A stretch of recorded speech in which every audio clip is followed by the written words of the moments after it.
ओम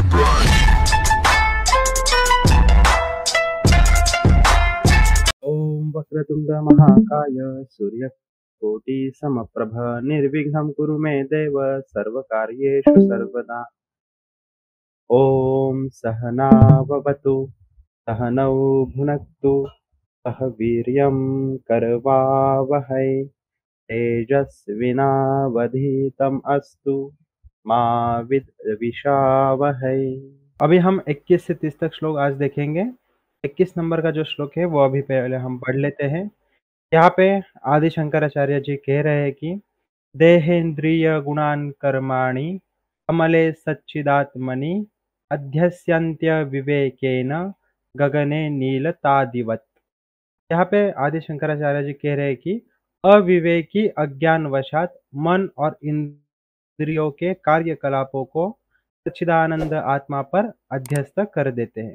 तो यहाँ पे वो क्या कह रहे हैं कि जो अविवेकी जो मनुष्य होता है, जो अविवेकी जीव होता है, वो किस वशात, वो अज्ञान के वश में आके मन और इंद्रियों के जो कार्यकलाप पे हैं, मतलब जो मन और इंद्रिया जो कार्य करते हैं, उनको सच्चिदानंद आत्मा पर अध्यस्त कर देता है। इसका उदाहरण देते हुए आगे कह रहे कि जैसे कि, इसका वो अभी रिलेट कर रहे हैं। आगे उदाहरण देते हुए रिलेट करें कि जैसे आकाश में दिखने वाली नीलिमा मतलब नीला रंग को अज्ञानी लोग आकाश का ही रंग मान लेते हैं। तो फिर यहाँ पे हम हमें समझना पड़ेगा कि आकाश का कोई रंग नहीं होता है। कुछ ऐसी फिजिक्स में कुछ क्रियाएं होती है, तो फिर उसकी वजह से आकाश का रंग हमें कुछ समय के लिए क्या नीला दिखता है। ठीक है, तो फिर वैसे हम कह रहे जो अज्ञानी लोग होते हैं उनको क्या लगता है कि फिर आकाश का रंग नीला दिखता है, इसलिए आकाश का जो मेन कलर है, जो मूल रूप है वो नीला ही है, बट आकाश का कोई रंग नहीं होता है। वैसे यहाँ पे वो कह रहे हैं कि आत्मा का भी कोई मतलब वो किसी भी कलापों में भाग नहीं लेता है, बट जो अविवेकी मनुष्य है वो क्या अज्ञानवशात मन और इंद्रियों के जो कार्यकलाप है उनको ही सच्चिदानंद आत्मा पर अध्यस्त कर लेता है।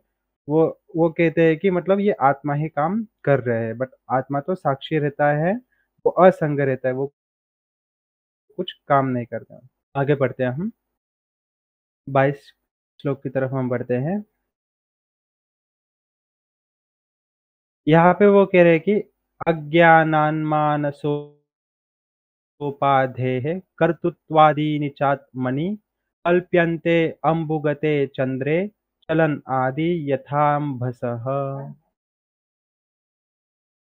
अर्थ पढ़ते हैं हम इसका। यहाँ पे वो कह रहे हैं कि जैसे अज्ञान के कारण जल की चंचलता आदि उसमें प्रतिबिंबित चंद्रमा की मान ली जाती है, वैसे ही मन के कर्तापन आदि उपाधियां अज्ञानवशात आत्मा के गुण मान लिए जाते हैं।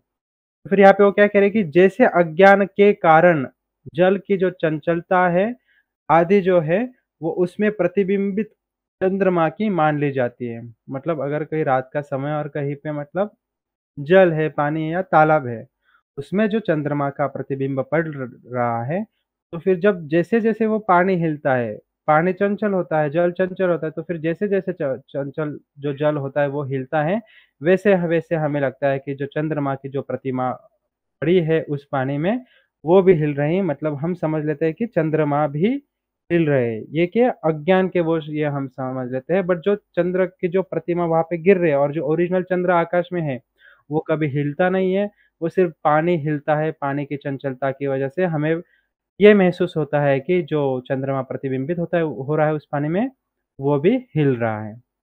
वैसे ही क्या हो रहा है कि वैसे ही मन के कर्तापन की आदि उपाधियाँ अज्ञानवशात आत्मा के गुण मान लेते हैं। मतलब जो कर्तापन है, जो मन है, उसका जो कर्तापन है, इनकी जो इस आदि की जो उपाधियाँ है, उसको भी अज्ञानवशात हम आत्मा के गुण मान लेते हैं, बट आत्मा कोई कर्ता नहीं होता है, वो साक्षी ही रहता है। अगले श्लोक की तरफ हम बढ़ते हैं, 23 नंबर के श्लोक की तरफ। यहाँ पे आदि शंकराचार्य जी कह रहे हैं कि रागेच्छा सुख-दुःखादि बुद्धौ सत्यां प्रवर्तते, सुषुप्तौ नास्ति तन्नाशे, तस्माद् बुद्धेस्तु नात्मनः। अर्थ पढ़ते हैं हम इसका।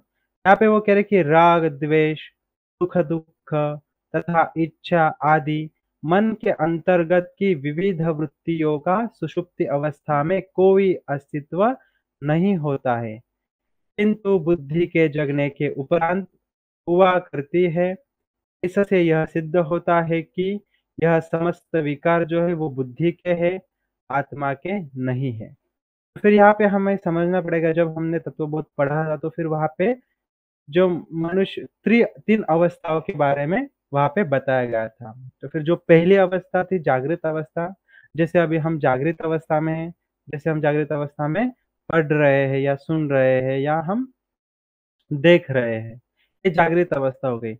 दूसरी अवस्था होती है स्वप्न अवस्था, जब हम रात में सोने जाते हैं, उसमें जो हमें स्वप्न पड़ता है, जो हम स्वप्न में विभिन्न-विभिन्न जो सृष्टि देते देखते हैं, जो जगत देखते हैं, उसको स्वप्न अवस्था कहते हैं।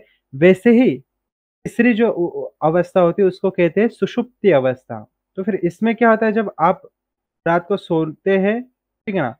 बट जब आप पूरी नींद पूरी कर लेते हैं और सुबह फिर से उठते हैं, तब आपको ये महसूस होता है कि आप जब सोए और जब उठे उसके बीच में आपने कुछ महसूस नहीं किया। मतलब कुछ स्वप्न भी नहीं देखे, उसमें कुछ आपने राग, द्वेष, सुख, दुःख, इच्छा आदि इसका कोई मतलब, ये जो मन की वृत्तियाँ हैं, ये कोई भी उस अवस्था में नहीं देखी है। तो फिर ये हमें कब महसूस होता है कि हमने नहीं देखी उस अवस्था में? तो फिर जब हम सुषुप्ति अवस्था के बाद हम जब जगते हैं, जब जागृत अवस्था में आते हैं, तब हमें पता लगता है कि अरे! आज की नींद तो बहुत अच्छी हुई, आज तो कोई स्वप्न भी नहीं पड़ा, कोई हम मुझे राग भी नहीं आया, द्वेष और दुःख भी महसूस नहीं हुआ। तो फिर यहाँ पे वो वही कह रहे हैं कि राग, द्वेष, सुख, दुःख तथा इच्छा आदि मन के अंतर्गत की विविध वृत्तियों का सुषुप्ति अवस्था में कोई अस्तित्व नहीं होता है। राग, द्वेष जो होते हैं, सुख, दुःख होते हैं, जब इच्छा जो होती है हमारी, जो लोभ, मोह होते हैं, उनका जो ये मन की जो वृत्तियाँ हैं, उनका सुषुप्ति अवस्था में कोई अस्तित्व नहीं होता। सुषुप्ति अवस्था में वो प्रेज़ेंट नहीं होती है। आगे वो कह रहे कि किंतु बुद्धि के जगने के उपरांत हुआ करती है। मतलब जब हम नींद से जगते हैं, तब हमें याद आता है कि राग द्वेष जो है हमने सुषुप्ति अवस्था में नहीं देखे, हमें तो अच्छी-सी नींद आ गई। जब हम जागृत अवस्था में आते हैं, तब हमें राग, द्वेष, सुख-दुःख, इच्छा आदि हम में फिर से जागृत होती है। तो फिर इससे ये सिद्ध होता है, क्या सिद्ध होता है कि यह समस्त विकार बुद्धि का है। कौन-सी विकार बुद्धि के हैं? कि जो राग द्वेष हो गए, सुख-दुःख हो गए, इच्छा हो गए, ये बुद्धि के हैं। ये बुद्धि के क्यों है ये सुषुप्ति अवस्था में? क्योंकि ये सुषुप्ति अवस्था में प्रेज़ेंस नहीं थे। वहाँ पे बुद्धि का अब्सेंस था, बुद्धि भी वहाँ पे प्रेज़ेंट नहीं थी। इसलिए ये जो विकार जो है, वो जागृत अवस्था में जब हम आते हैं तब हमें महसूस होते हैं, और ये जो विकार है ये बुद्धि के होते हैं, ना कि आत्मा के होते हैं। ठीक है? आगे हम बढ़ते हैं अगले श्लोक की तरफ। अगले 24 नंबर के श्लोक में आदि शंकराचार्य जी कह रहे हैं कि प्रकाशो अर्कस्य तो यस्य शैत्यमग्नेर्यथोष्णता स्वभावः सच्चिदानंद नित्य निर्मल तान्मनः। अर्थ पढ़ते हैं हम इसका। यहाँ पे आदि शंकराचार्य जी कह रहे हैं कि जैसे सूर्य का स्वभाव प्रकाश स्वरूप, जल का स्वभाव शीतलता और अग्नि का जो स्वभाव है वो उष्णता आदि होते हैं, वैसे ही आत्मा स्वरूपतः सच्चिदानंद नित्य एवं शुद्ध स्वरूप ही है। तो फिर यहाँ पे वो क्या कह रहे हैं कि सिंपल है ये, यहाँ पे वो कह रहे हैं कि सूर्य का स्वभाव क्या होता है कि प्रकाश देना। उसका जो नेचर होता है सूर्य का, वो होता है कि प्रकाश देना। आगे वो कह रहे कि जो जल का स्वभाव होता है वो शीतलता, मतलब कूलनेस, जो ठंडापना रहता है जल में, वो मतलब जल का नेचर होता है, वो उसका स्वभाव होता है। वैसे ही जो अग्नि होती है उसका स्वभाव होता है हीट, मतलब उष्णता, ये उसका स्वभाव होता है।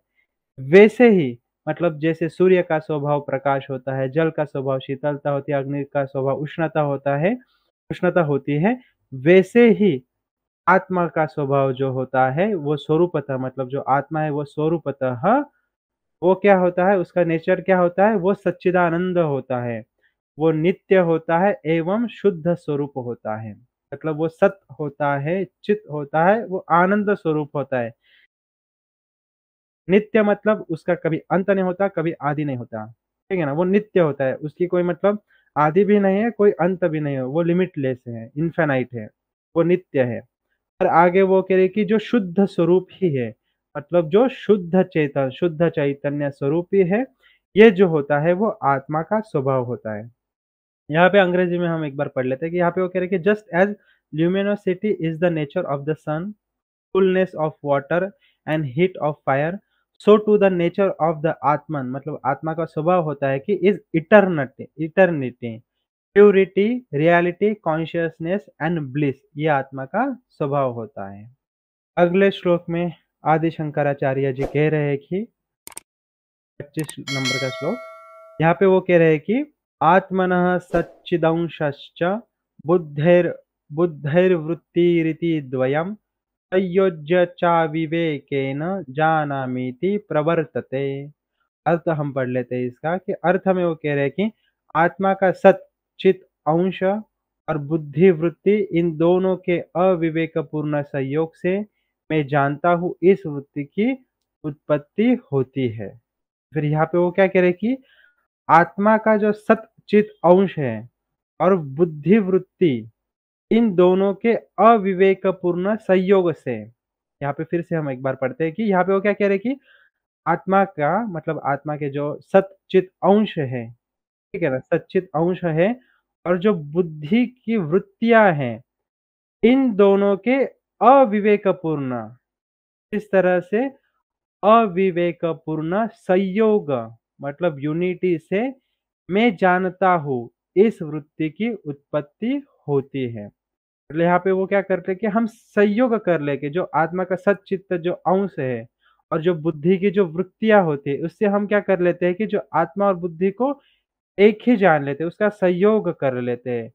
ये अविवेकपूर्ण संयोग होता है क्योंकि हम अज्ञानवश ये जो संयोग है वो कर लेते हैं और उससे क्या होता है कि मैं जानता हूँ इस वृत्ति की उससे उत्पत्ति होती है। अगले श्लोक में वो कह रहे हैं 26 नंबर के श्लोक में आदि शंकराचार्य जी कह रहे हैं कि आत्मनो विक्रिया नास्ति बुद्धिर्बोधो न जातविति जीवः सर्वमलं ज्ञात्वा ज्ञाता ज्ञाता दृष्टेति मुह्यति। अर्थ हम पढ़ लेते हैं कि चेतन स्वरूप आत्मा में कोई विकार नहीं हो सकते हैं तथा जड़ बुद्धि में जानने का सामर्थ्य नहीं हो सकता है। चिद आभास रूपी जीव अपने अज्ञान और अविवेक के कारण अपने को मात्र कर्ता, दृष्टा आदि मानकर मोहित होता है। जैसे पहले सूत्र में वो वही बता रहे हैं, पहले जो श्लोक हुआ वो वही बता रहे हैं कि जो आत्मा का सत-चित अंश है और बुद्धि की जो वृत्तियाँ हैं, इन दोनों के अविवेकपूर्ण संयोग से क्या होता है कि मैं जानता हूँ इस वृत्ति की उत्पत्ति होती है। ऐसे ही वो यहाँ पे ये कह रहे हैं कि चेतन स्वरूप आत्मा में कोई विकार नहीं हो सकते हैं। मतलब जो आत्मा जो होता है वो चैतन्य स्वरूप होता है, शुद्ध चेतन होता है, वो शुद्ध चैतन्य होता है, उसमें कोई भी विकार नहीं हो सकता है। ठीक है ना? तो फिर आगे वो कह रहे हैं कि तथा जड़ बुद्धि में जानने का सामर्थ्य नहीं हो सकता है।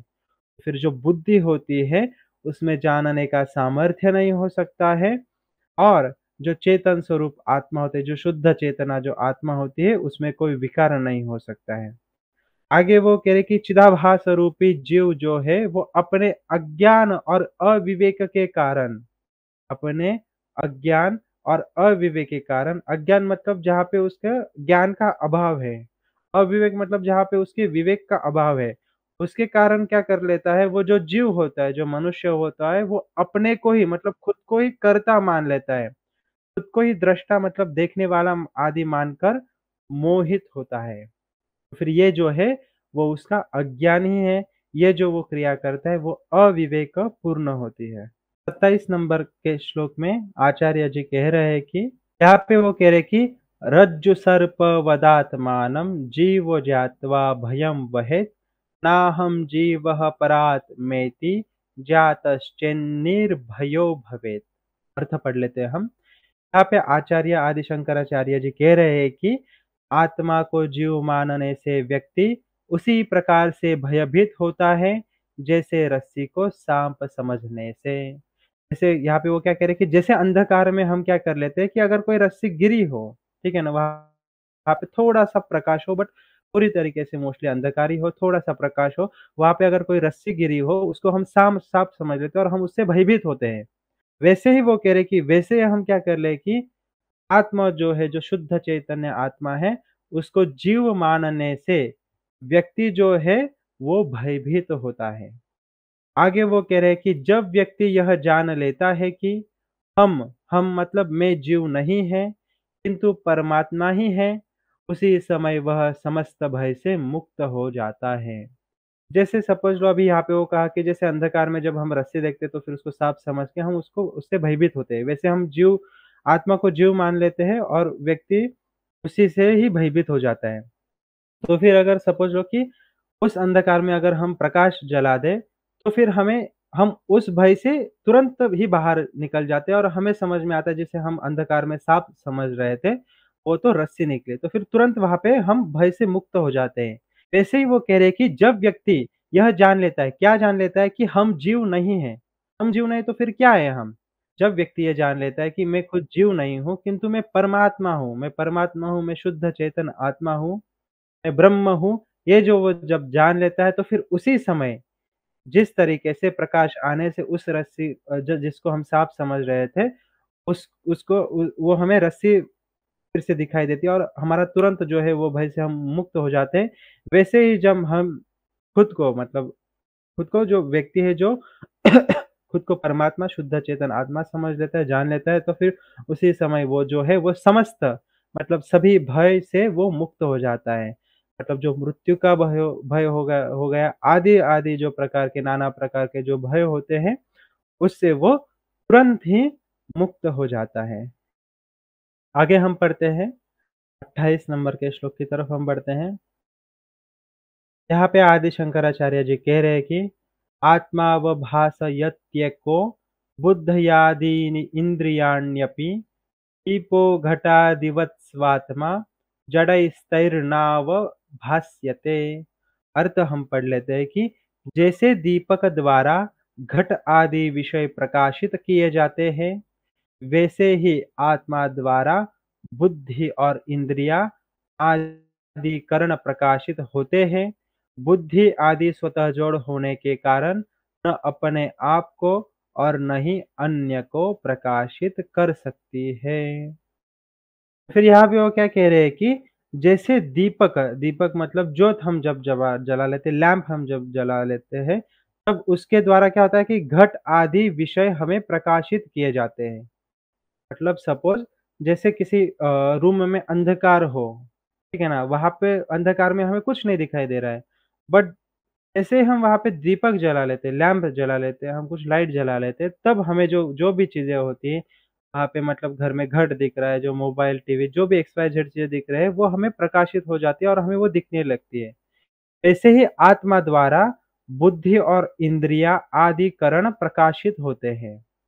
वैसे ही वो कह रहे हैं कि जैसे हम दीपक जलाने से हमें घट आदि जो वस्तुएँ होती हैं वो प्रकाशित होती है, वैसे ही आत्मा द्वारा बुद्धि और इंद्रियाँ जो है, आदि जो करण है वो प्रकाशित होते हैं। आगे वो कह रहे हैं कि जो बुद्धि आदि स्वतः जड़ होने के कारण न अपने आप को और न ही अन्य को प्रकाशित कर सकती है। जैसे उदाहरण के लिए समझ लें कि जो घट होता है या कुछ भी एक्स वाई ज़ेड चीज़ें हो गई, हमारा पेन हो गया, पेंसिल हो गया, ये खुद को तो प्रकाशित नहीं कर सकते। जब हम लाइट जलाते हैं अंधकार में तभी हमें वो दिखती है, तभी वो हमें दिखाई देती है।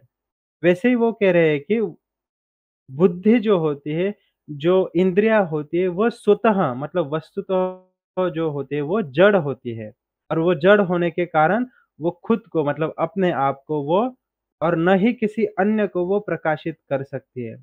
इसलिए वो जो बुद्धि और जो इंद्रियाँ है, वो आत्मा द्वारा ही प्रकाशित होती है, ना कि स्वयं से वो प्रकाशित होती है। अगले श्लोक में वो कह रहे हैं 29वें श्लोक में आदि शंकराचार्य जी कह रहे हैं कि स्वबोधे नान्यबोधेच्छा बोधरूपतयात्मानः न दीपस्यान्यदीपेच्छा यथा स्वात्म प्रकाशने। अर्थ हम पढ़ लेते हैं। अर्थ में वो कह रहे कि जैसे दीपक को स्वयं को प्रकाशित करने के लिए अन्य दीप की आवश्यकता नहीं है, वैसे ही ज्ञान स्वरूप आत्मा को स्वयं को जानने के लिए अन्य ज्ञान की आवश्यकता नहीं है। यहाँ पे वो क्या कह रहे हैं कि जैसे जो दीपक होता है, दिया होता है, जो प्रकाशित दिया होता है, उसको प्रकाशित करने के लिए अन्य दीप की आवश्यकता हमें नहीं पड़ती है। वैसे ही वो कह रहे हैं कि जो ज्ञान स्वरूप आत्मा है, उसको स्वयं को जानने के लिए मतलब आत्मा को जो ज्ञान स्वरूप आत्मा है उसको स्वयं को जानने के लिए, उसे अन्य कोई ज्ञान की आवश्यकता नहीं होती क्योंकि वो पहले से ही ज्ञान स्वरूप ही है। अगले हम आखिरी श्लोक की तरफ बढ़ते हैं आज के। इस नंबर के श्लोक में आदि शंकराचार्य जी कह रहे हैं कि निषिध्य निखिलोपाधिं नेति नेतीति वाक्यतः विद्यादेक्यं महावाक्यैः जीवात्मा परमात्मनोः। अर्थ हम पढ़ लेते हैं। अर्थ में वो कह रहे हैं कि नेति नेति श्रुति वाक्यों के द्वारा सभी उपाधियों का निषेध करके महावाक्य द्वारा लक्षित जीव आत्मा परमात्मा की एकता को जान ले या जाने। यहाँ पे आदि शंकराचार्य जी हमें ये बता रहे हैं कि नेति नेति श्रुति वाक्यों के द्वारा सभी उपाधियों का निषेध करें। नेति नेति मतलब मैं ये भी नहीं हूँ, मतलब मैं ये टीवी भी नहीं हूँ, मैं मोबाइल भी नहीं हूँ, मैं ये हाथ भी नहीं हूँ, मैं ये इंद्रिय भी नहीं हूँ, मैं अन्नमय कोश नहीं हूँ, मैं मनोमय कोश, प्राणमय कोश, विज्ञानमय और आनंदमय कोश भी नहीं हूँ। तो फिर मैं कौन हूँ? मतलब ऐसे वो कह रहे हैं कि ये जो उपाधियाँ हमने खुद को लगा ली है, मतलब ये स्थूल शरीर हम समझ लेते हैं कि ये हम खुद हैं। ये हमने खुद उपाधि दी कि ये खुद स्वरूप है। हमने खुद उपाधि दी कि ये हम ये ढमक-ढमक नाम से XYZ नाम के हम व्यक्ति हैं। तो फिर ये हमने या बाहर के लोग जो लोग होते हैं उनने उन्होंने हमें उपाधियाँ दी है। तो फिर जो हमें उपाधियाँ दे, जैसे मेरा अगर सपोज़ किंगलॉर्ड नाम है, तो फिर ये मेरा सच में नाम नहीं है, ठीक है ना? ये जो मैं ये स्थूल शरीर बोल रहा है या जो आईडी बोल रहे हैं डिस्कॉर्ड पे जो ये जो आईडी है, उसका ये व्यक्तिगत नाम है। उसको आप कुछ जानने के लिए उसको क्या बोल सकते हैं पुकारने के लिए ये उपाधि उसको दी गई है। वैसे वो कह रहे कि तो फिर ये जो उपाधियाँ जो हमने दी है खुद को, जैसे हम स्थूल शरीर को ही खुद मान लेते हैं, मैं सूक्ष्म शरीर को भी मान लेते हैं मैं ही हूँ, कारण शरीर को भी मान लेते हैं कि मैं यही हूँ। बट हम वो नहीं है। तो फिर यहाँ पे वो वही कह रहे हैं कि जो श्रुति मतलब जो हमारे वेद शास्त्र है, उनमें जो वाक्य आ जाते हैं, वेद जो होते हैं उनको श्रुति कहा जाता है, जो श्रुति ग्रंथ उनको कहा जाता है। तो फिर उनमें जो आता है कि नेति-नेति मतलब मैं ये भी नहीं हूँ, मतलब मैं स्थूल शरीर भी नहीं हूँ, मैं सूक्ष्म शरीर भी नहीं हूँ, मैं कारण शरीर भी नहीं हूँ, मैं किंगलॉर्ड भी नहीं, तो फिर मैं क्या हूँ? तो फिर वो हमें पता लगाना है कि ये निषेध करके करते, ये उपाधियाँ जो है उनको निषेध करते-करके हमें आखिर जो सत्य क्या है मतलब मैं कौन है, उस तक हमें पहुँचना है। आगे वो कह रहे हैं कि नेति-नेति श्रुति वाक्यों के द्वारा सभी उपाधियों का निषेध करें, उसको करके महावाक्य द्वारा, तो फिर महावाक्य कौन से कि अहम ब्रह्मास्मि हो गया, तत्वमसि हो गया, इन ये जो है और 2 और जो है वो महावाक्य है, इनको महावाक्य कहा जाता है। तो फिर ये जो महावाक्य है उनके द्वारा लक्षित फिर इन्होंने हमें लक्ष्य दिया है, मतलब लक्षित किया दिया है, हमें एक मतलब क्या बोल सकते हैं उसको, हमें गोल दिया गया है। क्या गोल दिया है कि अहम ब्रह्मास्मि मतलब मैं ही आत्मा हूँ, मैं ही ब्रह्म हूँ और तत्वमसि मतलब जो ईश्वर और जो जीव है वो अलग नहीं है, वो दोनों ही एक ही है मतलब तत्वमसि वो और मैं एक ही हूँ। ये जो लक्ष्य हमें दिया है कि ये जानने का जो लक्ष्य हमें दिया है, तो फिर उस लक्ष्य के ऊपर चलते-चलते हमें क्या करना है कि जीव आत्मा और जो परमात्मा है, उसकी हमें एकता को, वननेस को हमें जानना है। तो फिर ये जो है, ये हमें गोल जो है, ये जो महावाक्य द्वारा हमें श्रुति ग्रंथों में हमारे मिलता है, वेद आदि ग्रंथों में हमें मिलता है। फिर आज के लिए इतना ही। आखिरी हम प्रार्थना कर लेते हैं और उसके बाद आज की जो कक्षा है वो हम यहीं पे समाप्त कर लेते हैं। ॐ सर्वे भवन्तु सुखिनः, सर्वे सन्तु निरामयाः, सर्वे भद्राणि पश्यन्तु, मा कश्चित् दुःखभाग् भवेत्। ॐ शान्तिः, शान्तिः, शान्तिः। धन्यवादः। पुनर्मिलामः।